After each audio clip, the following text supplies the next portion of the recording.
You are listening to the Christian Music Archive podcast, part of the New Release Today podcast network. I'm your host, Dave Maurer. Each week, I share stories about Christ, community, and music, chatting with musical guests who you will find listed on the pages of the Christian Music Archive.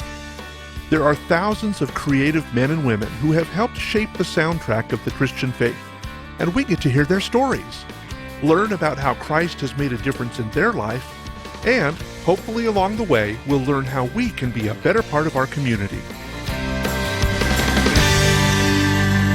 I've been thinking a lot about encouragement lately, partially because I've been appreciative of people who have been encouraging to me, but also because I've been seeing the need for people to be encouraged around me. At church, we have been working through the book of Ephesians, and our pastor wrapped up the series this week looking at the last 4 verses of chapter 6. Paul is sending his handwritten note to the Ephesians via a courier named Tychicus, and he says, I am sending him to you to let you know how we are doing and to encourage you. Tychicus was an encourager. In fact, he accompanied Paul on some of his missionary journeys, and he also acted as the delivery person for Paul's letter to the Colossians. For most of my life, I've been a behind-the-scenes kind of guy. My goal, even as a kid, was to help people be the best version of themselves, to help them succeed. And in my day job now, I am a trainer, trying to help businesses succeed and be better at their craft. I am an encouragement, currently, to business owners. Now, I'm a firm believer in the importance of encouragement. In fact, when I was going through my divorce more than 20 years ago, there were 2 people who helped me through that very dark time by encouraging me. And maybe that's how I learned the real importance of encouragement. Steve just made sure that I always had things to do, so I wasn't wallowing in my thoughts at home alone every night. Pam, well, she made sure that she always came up to me at church, giving me a big hug and letting me know she was praying for me.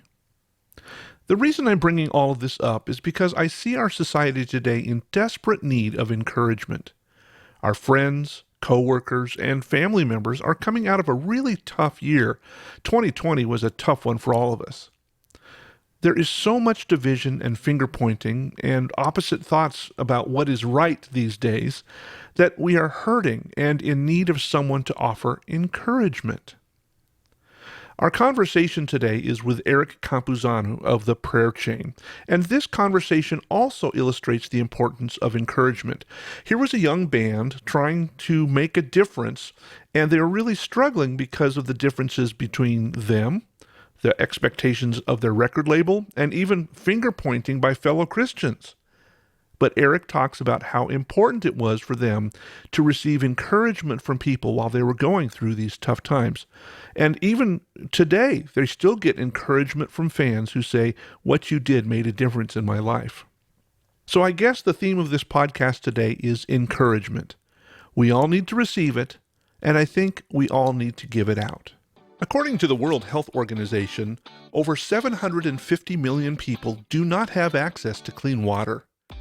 In South Asia, where Mercy Inc. is working, the water that is available is contaminated with arsenic, making it a poisonous concoction that causes people to get sick and sometimes die. So Mercy Inc. and their partners are drilling deep wells to make sure that there's safe, clean water available to the community. Many of these wells are installed in mostly Muslim villages. The wells are painted blue and have the name Jesus Wells emblazoned on them, and they really stand out. As the wells are installed and maintained, the message of Jesus is being shared, and people are learning about the living water of Christ as they receive the clean water that they need for life, health, and safety. According to Mercy Inc.'s statistics, nearly 300 people make a personal decision for Christ at each of these wells. Would you like to learn more about the Jesus Wells Project? Head over to christianmusicarchive.com/mercy, and you can help provide living water in addition to clean, safe drinking water. The Prayer Chain was an alternative rock band in the early 90s, making thought-provoking, grunge-sounding music about the same time that Nirvana was also pioneering this new type of rock. Throughout the 90s, the band released several albums, but like so many bands, they started to struggle with differences of direction, not only with the record label, but also between their members. I recently got to talk with Eric Campuzano, bass player for the Prayer Chain, and we get to hear the whole band's story. So let's jump in and help me welcome to the podcast, Eric Campuzano. Thank you for having me. I appreciate it. So let's kind of get started. How did the Prayer Chain start? Now I know that you were in a band, and I think there was a couple of bands that kind of broke up at one time, and you guys kind of came together as a group. Is that correct? Yeah. So me and Andy Prickett, the guitar player from the Prayer Chain, we were in a band together called Laughing Boy. And Tim Tabor, which I knew from youth group back in high school, he had his own band called Tapestry. And sort of like at the same time, they sort of broke up. And since I knew Tim from youth group, I asked him, because he's a singer, Mm-hmm. me and Andy can't sing, and said, hey, do you want to start writing songs together? And, so that's how it started. And Tim was also a drummer. Hmm. And at the time we didn't have a drummer. And so like Tim, did all the demos on drums, and like we rehearsed with him on drums doing vocals. And, that's how it started. Just very, very innocent, Kind of the Phil Collins style, where he's behind the drums and singing lead. Yeah. Well, so then you released your first album. You guys released an indie project with Steve Hindalong producing, right? From the Choir? Yeah. Back in the day, we used to play clubs. Mm-hmm. We opened up for, I think, the Choir. Anyways, Andy Prickett and Dan Michaels made a connection, and Andy started working on Dan Michaels' solo project. Mm-hmm. And that's how we got into the graces of Derry and Steve. Yeah. And Steve was broke and wanted money. And we had some money and said, I'll make a demo for you. And so that's how it started. Well, and then you've worked with Steve for quite a while, because I was just literally before this interview, I was watching your 2018 House of Blues in Anaheim show, and who's playing percussion in the back? But there's Steve pounding on the drums. I think Steve secretly loves us and hates us all at the same time. Uh-oh. It's a very love-hate relationship. Why do you say that? Well, because I think originally he only took us on as a band because we were paying him to produce our demo. Mm-hmm. And then eventually, we became friends, and we had this really great synergy with each other. Yeah. It's like any relationship. It takes a long time to feel everything out. And, there's a lot of funny stories. And, but yeah, he was very important to the Prayer Chain, was very nurturing and very encouraging. Once we got past, we're paying him as a producer, and all of a sudden he became a producer, friend, mentor, and, very encouraging, person in our musical lives. Yeah, and it helps to have, especially when you're starting out. I mean, you guys had bands before, but starting out having somebody who's kind of been through the school of hard knocks isn't a bad thing to have in your pocket. Correct. He was a mentor and a friend, and I love him to this day. We all do. I mean, that's why he's up on stage, with us, because that's how much he meant to us. Well, you guys kind of paved the way for kind of CCM alternative grunge, that kind of feel. I mean, we had a lot of underground bands like the 77s and Mike Rowe and some of these folks that were doing music like this, and even the Choir, but they weren't kind of mainstream like you guys were. You guys kind of paved the way for that 90s alternative scene in the Christian music. I guess. I mean, we did, and it was just, I think, just everything really worked out for the Prayer Chain. Our original demo did really, really well, blew up on radio. We got signed to, quote, a major Christian label, and we had more opportunities than other bands. The Choir was on Murs, so they were already in that thing, but obviously our music was more rock and roll, where there was more ethereal. And I think we just tapped into this weird moment when rock and roll was blowing up. Right. We got lucky, because I know for a fact we weren't the best band. I think we had a lot of luck, but we worked very, very hard. We worked our asses off. Well, and that showed, because you developed this huge kind of underground following, or cult following, if you will, that kind of parlayed beyond when the end of your record deal came along. So, I mean, that kind of shows the integrity of your work ethic. For sure. Even when we were starting off, we played every single show. any place. There'd be one person, 100 people, all the time, 7 days a week, all the time. And that's what we did. For the prayer chain, we decided, what we're going to do? We might not be the best band, but we're going to work harder than all the other bands. We're just going to outwork everyone. And so we took every show, every opportunity, and just kept going and going and going, So like, even though like sometimes like big doors were open, but to get there, we had to open all the tiny ones and sometimes kick them through, Yeah. Well, and you had, what was it called? The 5 million mile tour or something like that. Oh, the 56 million mile tour. 56 million, yeah. And you guys probably felt like you traveled that much because you were doing most of that in a van, right? Yeah, that was from the Mercury record. That's one of the lyrics.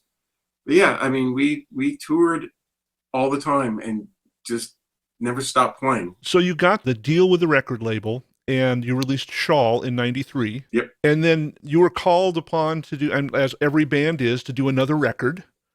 And and that was kind of a journey for you guys.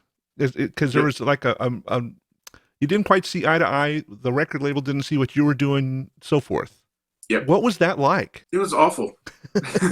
Whenever we've been on the road, because we started touring on the Whirlpool EP, and then we bumped into the Shawl EP. Right.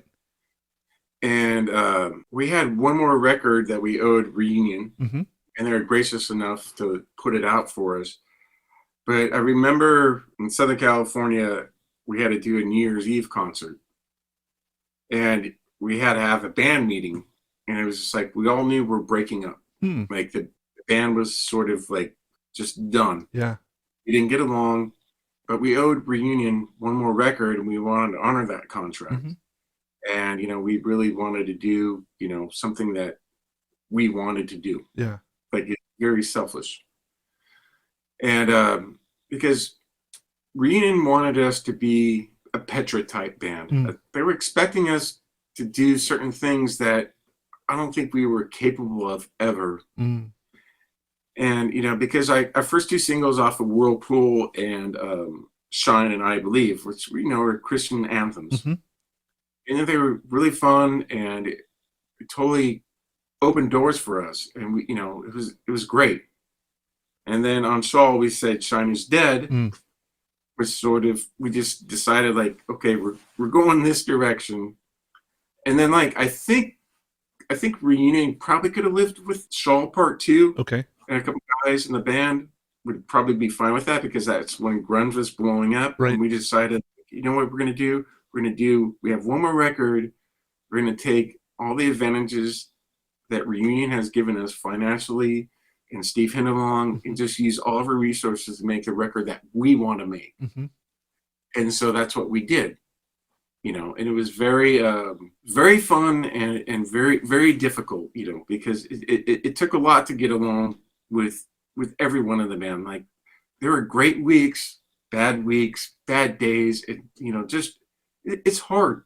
Oh, living 365 days in a van, eating, McDonald's every day. You see the best and the worst of people very, very quickly. I mean, it's sometimes more involved than a marriage. No, it is. It's like people always ask me all the time, like, would you ever change it? I'm like, no. And then also at the same time, like, hell yes, please, And I'm sure all the fellows in the band would agree with that. I mean, I had so many great times and got to see so many great places and meet so many great fans and make new friends. Even to this day, like I still have friends all over the globe, that I have relationships with, and it's just like, wow. I mean, it's a blessing. Well, without going too much into band dynamics, because I don't want to, get into that he said, she said kind of a thing, but do you think part of the tension was that you guys were breaking ground in a genre that really wasn't ready for you? And, like the mainstream alternative wasn't there yet when you guys were, I mean, like when Shawl came out, it raised a lot of eyebrows of, what's this, from a Christian's perspective. Now, obviously not in the mainstream, but did that play a part in the dysfunction between the group, or? Possibly, because you have four different fellows with four different beliefs, Mm. And it's hard to. I mean, that's why we have so many denominations, Right. in Christianity. Yeah. And so, like in the band, there's 4 different denominations. Mm. You know, yeah. I mean, there were some different expectations from different guys in the group about like how evangelical we want to be. Mm. Because what we started doing at the end is like we decided, like when we're doing the like last couple tours of Mercury, like we decided we don't want to play in the church anymore. That meant like the chapels, Mm-hmm. that thing, because we felt like that was God's place. Mm-hmm. Like we don't need to be in there. Like that's where you go and worship. And like we were fine playing like in the fireside room. Mm-hmm. We just didn't want to be in the chapel. So that was somewhat controversial, and it was difficult to navigate. And sometimes we had to make compromises, and sometimes the church or the the person that was booking us was making compromises. But it was like that whole dynamic where like we didn't feel like we were like an undercover band where we can go out there and do altar calls and do those special things like the altar boys did. Mm-hmm. We just felt like we were just a band. We had a message. It was generally based in Christ, and we all were Christians. We all loved God, but it just felt like there's expectations put on us, like we couldn't do that. Mm. Like a bunch of times, we get asked to do altar calls. It's like, man, I'm 22 years old. Like, like no, I can't do that. I mean, we tried doing it, and like after like the 3rd time, we're like, this is terrible. Like, reading the Bible and trying to explain it to someone is different than reading the Bible and you understanding how it means to you. Mm-hmm. And we decided like early on that we weren't an evangelical band in the strictest sense. Does that make any sense? Yeah, yeah. Well, it's interesting because one of the tensions that we've seen in Christian music in the last decade or so is the worship music versus other stuff. Yeah. And it's that vertical versus horizontal conversation. Yeah. And I think a lot of times, especially in the Christian music industry, they have a record of what works in sales. And obviously these record companies are in the business to make money, right? Absolutely, yeah. And so if they try, it's like if you're a pet store and you sell if you sell fish, having a dog is still a pet, but if you're a fish store, you can't sell dogs. Yeah. And so they're going to try to make that dog a fish. So they call it a dogfish. Well, whatever, But we try to pigeonhole a lot of our artists into these categories because we know that's what sells. That's what our constituents buy. And if you don't fit into that, we're going to try to bend you and fit you into that so that we can sell and make our money back. Correct. And I think I've often wondered if you guys had played 10, 15 years later, if that would have been the issue it was then, because I feel like you guys were such groundbreaking on the edge of that mainstream alternative music that if you were 20 years later, 10 years later, that it might not have been as big of a deal. I would agree with that. We were caught right in that weird time where you're still expected to be evangelical, Mm-hmm. quote, a worship band. Yeah. And we weren't. I know that we've made some songs that people love to worship to, which I'm totally stoked on. Yeah. But it was just, there are too many cooks in the kitchen that expected different sauces, different, just different expectations when you're just like, all I got is this hamburger. And they're like, well, we need, cheese on that. And then the other guy's like, well, I don't want the cheese. I want, the grilled, onions, and which is fine. Yeah. But, it was really hard and very difficult for us because we felt called to God and we wanted to honor God and his calling. But at the same time, it was just like, we're not fitting into your niches. Mm-hmm. And I always thought, and I'm actually like kind of relieved today, is that Christian music should have always been just worship music. Mm. You know what I mean? Because you can't, are the 77s just like Sandy Patty? No. Right. Right. Yes, to answer your question, yes. it was hard. One of the things I often I lament is the fact that we have Christian music at all. We don't have Christian plumbers. Nope. We don't have Christian truck drivers. We don't have Christian accountants. Well, I mean, we have Christians who are truck drivers, who are plumbers, who are accountants, but we don't call it Christian accounting, Yeah. you know? And music, I can understand an evangelist, I get that, but music is an expression of what we are inside. And if what we are inside is colored by our relationship with God, it's going to come out in a more positive spin than somebody who doesn't have that relationship. Yeah. But then to brand it all and say, okay, this is because you're Christians, you have to make evangelical music. Yeah. I totally hear where you're coming from. I totally hear that. So going back to the point about Christian music, we still get notes and letters today about how, because the prayer chain was in the industry, that it really helped kids with their faith and really helped them see like what they're struggling with, like they're not alone. It's not always like, praise God. It's just like, I'm scared, I'm afraid, I'm insecure, I'm struggling with this, I'm struggling with that. And I think that's what made the prayer chain somewhat successful in Christian music, was that we attacked and addressed a lot of those issues which the kids at the time that now are adults identified with. Mm-hmm. And so like our struggles were their struggles. They got it, they understood it. And so like in a weird way, having the prayer chain in Christian music allowed a lot of kids to take their insecurity and feel a little bit more secure about their faith, about who they are and their struggles, because there is someone else out there that's telling them like, got you, we're having the same struggles. Yeah.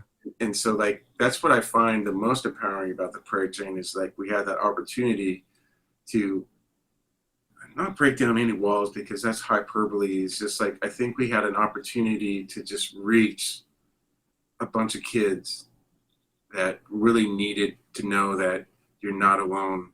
Christ still loves you, even though you're going through this, and this. And, you have the opportunity now to feel more secure and make your own decisions. Yeah. So that's a very long answer. Sorry, I got big. Well, not at all, because I think there's a lot of people that will never darken the door of a church because they don't feel comfortable. But for us to come alongside people in relationship and be that person's friend, and then be able to come and say, hey, by the way, this is something that I'm wrestling with, this is something that I'm dealing with, and this is the solution I found, people are going to be more open than that than to say, hey, you want to come with me to church on Sunday? Yeah. And so it's that relationship, it's that community that we're all trying to be in, that I think is more effective. And I think what you guys offered as the prayer chain was that, I won't say for the first time, because I think the Jesus movement in the 70s did kind of the same thing of, hey, we can speak your language and show you that Jesus is part of in your language. But we got this industry behind us that says, okay, now we have this industry, we have to make it churchy. Yeah, that's reasonable. The choir were doing it before us, and the 77s were as well. It's fantastic, and it's been like I've told you, I'm sorry if I'm being redundant. It's a blessing to hear from people emailing us and texting us and just saying how much things meant to them and how it helped them. Mm-hmm. And it's just an honor, to be honest. And I don't know how to explain it. Like, I'm blessed to be in these people's lives, even though like I don't know them. And I'm very grateful and thankful for them, and I'm thankful for everyone that listened to our music and enjoyed it and liked it. Like I don't take it for granted. It's that's why I'm doing these things. So to tell everyone, thank you. You guys meant as much to us as we meant to you, because like I said, we've made great friends. I didn't expect this when I was 17. Well, what did your experience in the prayer chain and the highs and lows of that, how did that affect you now as you look back on that 20 years later? And how does that change who you are today? Well, I'm more broke today than I was back then. So no, well, it's the same thing I just said. When we were on tour, this was back before email and the internet and whatever. So we get fan mail. Yeah. And so on tour, we'd make these postcards. And so, you're driving to city, we take all of our fan mail and we'd respond to them, handwritten on these postcards, and we get the post office to drop them off, drop them off. I'm not kidding. Even today, like whatever, it's been like 25, 30 years now. Yeah. People say, now we get emails. They'll say like, "Oh man, he sent me this postcard. That meant so much." And so I think that's the weird connection that Prayer Chain had. Like we worked as hard as we could to like always be connecting with the audience, even like just writing them a postcard, like thank you for your letter. We appreciate it, and send it out. So I guess nothing's changed, but like you feel more love now and more appreciated, and then reciprocal as well. More love and appreciated by them. Yeah. Like we did those last two shows in Nashville and Southern California, for the re-release of Shawl. Mm-hmm. And it was just like that. It was just like seeing so many friends, and it made people happy. And I'm very happy to make people happy. I think people need more happiness in their lives. And yeah, I mean, it was hard work, and it took a lot of time, a lot of energy, but like at the end of the day, man, it was totally worth it. It was great. Well, I'm going to put a link in the show notes to the YouTube video that's up there for the House of Blues in Anaheim. If you haven't seen that, guys, it is an amazing show, and sonically, it's a beautiful and well shot, and a great memory of the Shawl album and some of the other stuff that was down. A really, really cool show. So the work and effort you put in for that too was really well worth it. So I want to thank you for that. Oh, thank you very much. So what's up with the band in the days since you guys were a full-time band? You and I spoke a little bit earlier. You're driving truck right now. What does that look like for you? What's your life these days look like? Well, since the Prayer Chain, I've been in Starflyer 59. Okay. Me, Andy, and Wayne put out all those Kush records. I don't know if Okay. I'd forgotten about the Kush records. Yeah. So we did all that. I've been putting out this other band I've been playing with called Stranger Kings. I put out a bunch of those records. So I'm still doing music, but I'm at home, and just it's one of those weird vices that I just can't get rid of. I prefer to get rid of the music because it's expensive and it takes a lot of time, and there's not a lot of rewards. Yeah. But every now and then, that's the thing. Like you write a song, or you write a melody, or you write a part, and you're just like, oh, so good. It sounds kind of creepy right now, but yeah, I mean, it just keeps on keeping on. Are you familiar with the Lassie Foundation? I've heard of it, but tell us a little bit about it. Well, that was right after the Prayer Chain. That's me and Wayne Everett, the drummer, and so we put out a bunch of records for the Lassie Foundation. So we did that. Another band is called Charity and Pressa, and so right now, like Lassie Foundation is re-releasing the original record.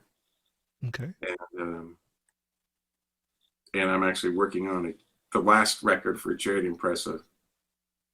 And so Tim, he has a production company that puts on concerts, super successful, does it all over the world. He just opened up a restaurant in Costa Mesa, California. Oh, wow. And so he's doing good. Andy's doing good, the guitar player. He's put out, so from the Prayer Chain, My Brother's Mother, he was in the Violet Burning. Obviously, we did Kush. And then, he has a couple other things cooking out there that's always available. So we're all busy, still doing music and still hanging on to our relationships. So, but yeah, the last decade has repaired a lot of the animosity and anger, and generally we get along. Well, we say that about our siblings too, right? There's days we don't get along with our siblings. Yeah. Well, I think the important thing to take away from this, at least as far as I'm seeing, is we've listed a number of great bands that have come maybe not as a result of what you guys have done, but you guys have spawned a ton of great alternative bands in the quote unquote Christian industry that are out there. And I'd forgotten about Kush. Yeah, it's pretty amazing to see how kind of that progression goes along and trickles out. And like you say, you can't stop a musician from writing music, so he's got to have an outlet. Yeah. I wish there was a way, because I'd probably be a lot more happier. It's hard. Like, I feel really bad for my wife because, like, I'm like, I'm going to go to the studio. She's like, okay. I'm like, I'm sorry. She's like, just go. Just go make your music. Yes. Because I do feel guilty, sometimes because of that, because, like, the amount of time I've taken away from my family and my friends to pursue this career is a lot. I feel like I didn't have to make any sacrifices, but they did, Mm. I've missed weddings, I've missed funerals, I've missed these events because I'm out on the road touring. And it's just, the sacrifice you make, I'm not trying to be a martyr. It's just, it takes a toll. If we have a young and up and coming band that's listening to this podcast and you're looking back over your time, what advice would you give them that you would A, either do differently, or B, that you wouldn't have done any differently? You would have done it just like you did. My advice to any band listening to this is run it as a business. Everyone in the band should have their role. Everyone should know, like, what their expectations are. So just like a business, and like, if there's like a guy in the band that's like the best songwriter, then let's listen to him a little bit more. If there's another guy in the band that can run like the business side, let's listen to him on the business. Like, you can't just always be like crushing each other, because nothing will happen. Mm-hmm. And I know it's counterintuitive, because, like, oh no, this is art. Yeah. And it's like, it's only art until someone gives you a recording contract, and now it's business. Yeah. If you want to do art, then do it and put it out by yourself. Mm-hmm. If you want to do it as a business and like really ramp it up, then you got to run it as a business. And I heard somebody say, art is art until somebody pays for it. And then it's like you said, it's that transaction. And so if you're selling your CDs, it's now a business. You have to have enough money to be able to go to the studio, to record the product, to put it out, to manufacture it. And if you're just giving it away, you're not going to be making money at it. That's fine. That's art. But you've got to make sure that you're taking care of the bottom line. And then also, you can't be mad at the record label or the person that's giving you money that wants to have input. It's just like, we just made a transaction. That transaction means now they're involved. Now you have input. If you don't want that, just don't do it. Mm-hmm. And don't blame them because you took the money. So what has God been teaching you these last few weeks, months, days, years? I know the last year of 2020 has kind of put us all into kind of a weird tailspin, but where's God been leading you and teaching you these last little bit? All right, this is sound like a cop-out. My faith is very personal to me. Mm-hmm. I want to let everyone know that I am still a believer. I believe in Jesus Christ, and I am saved by his grace, and thankful every day for his grace. Mm-hmm. And I am so lucky, when I was a sophomore in high school, to find God. And this journey is still going. I'm just thankful for Christ and my friends, believers and non-believers, that respect my faith, and I respect whatever they have going on. And so it's always been difficult for me to talk about Christianity, especially after our experiences with the prayer chain, because a lot of people told us we weren't Christians, accused us of random things. Mm-hmm. And so I fought against the church for a long time. I still have difficulties with the church, but like, I don't have difficulties with Christ. The last, decade has been tough on me and my family, and, we're still here, still praying, still believing. One of the things that I'm very aware of is that I believe, and I say this with all caution and respect, we as a church have done a poor job of being Christ followers. And we attack our own where we should be attacking the devil. And I know of a lot of people who've been very, very, very hurt because of the church, which is supposed to be the body of Christ. And one of the things that I've wrestled with over and over again is, how is it that the God of the universe would choose to work through people as messed up as we are? you know? Yeah. But I'm also very grateful that God reaches us exactly where we are, and we don't have to cross the threshold of the church to be considered God's kid. Yeah. Because once we say, Lord, I'm going to make you Lord of my life, I'm going to submit to you, that's really what makes us a Christian. It's like, I think Keith Green said it, going to McDonald's doesn't make you a hamburger, you know? And going to church doesn't make you a Christian. It's how you live out your relationship with Jesus, how you live that with your friends, how you prioritize what God is in your life. That's what makes you a Christian. And I think that we as a society would do very much better if we would focus on the fact that we need to live more like Christ instead of hurting our own. And then also hurting the people that God's reaching for. I understand that. I agree with all of that. I just also want to say, like, I don't blame the church for how I feel now. Like, that, this is my decision. These were my experiences.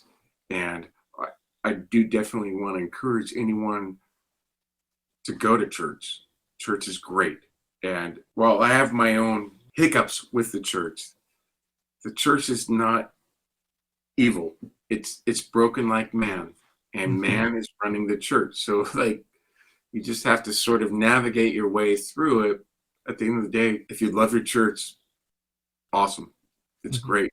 And more people went to church, you know, that'd probably be a better thing.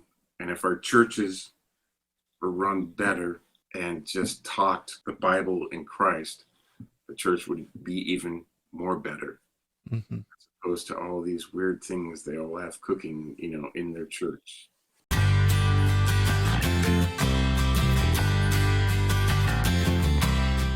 Well, Eric, I end every conversation.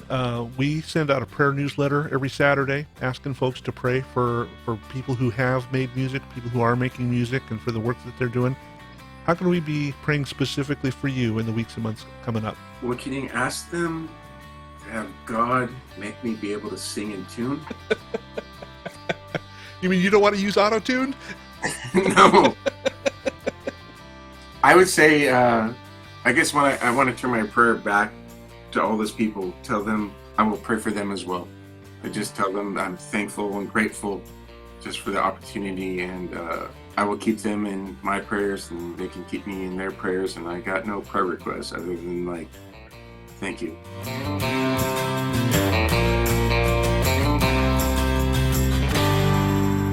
As someone who recognizes the importance of encouragement and community, this conversation with Eric was a bittersweet chat for me. On the one hand, I'm devastated that the church and the Christian music industry were not able to see past their differences and actually encourage the guys in Prayer Chain. But I'm also grateful for the fans and the way they encouraged the band through that difficult time, and in fact, even encouraged them today. What really struck me is that Eric several times mentioned how grateful he was for the fans and for the support they gave. It's obvious that encouragement went a long way, even into today, more than 20 years after the band broke up. There are lots of encouragement verses in the Bible, but I really appreciate 2 or 3 of them that I'd like to share with you. Philippians 2:4 talks about the importance of taking an interest in others. That's encouragement. Or how about Hebrews 10:24 that says, "Let us think of ways to motivate one another to acts of love and good works." Again, encouragement. Or Romans 15:2 that says, "We should help others do what is right and build them up in the Lord." Sounds like encouragement to me. So I guess to wrap up this podcast today, I'd like to encourage you to look around yourself. Look at your friends, your family, coworkers, or even strangers around you. How can you be an encourager to them? How can you change your responses in social media to be encouraging? What kinds of things can you do to be the encouragement in our world that it is so desperately needing? As always, thanks for joining me for this conversation today. I am grateful that we get to spend this time together each week hearing stories of God's amazing faithfulness.